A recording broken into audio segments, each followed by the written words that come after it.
বরগুনার তালতলী উপজেলার ফকিরহাট সংলগ্ন বঙ্গোপসাগরে বৈরী আবহাওয়া ও উত্তাল ঢেউয়ের কবলে পড়ে দুটি মাছ ধরার ট্রলার ডুবে গেছে। এই ঘটনায় ১৬ জন জেলেকে জীবিত উদ্ধার করা হলেও এখনও নিখোঁজ রয়েছেন ২ জেলে।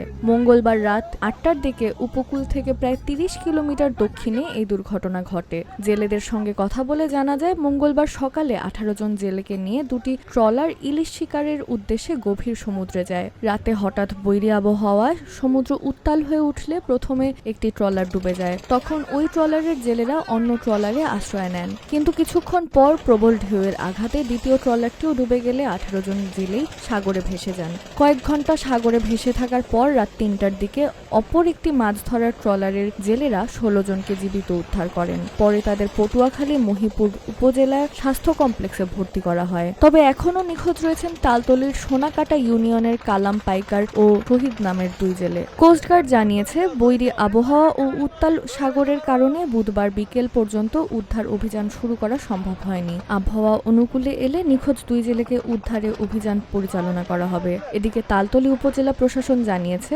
ঘটনার পরপরই কোস্টগার্ড ও নৌ পুলিশকে অবহিত করা হয়েছে। পাশাপাশি উদ্ধার হওয়া জেলেদের চিকিৎসার বিষয়েও প্রশাসন সার্বক্ষণিক খোঁজখবর রাখছে।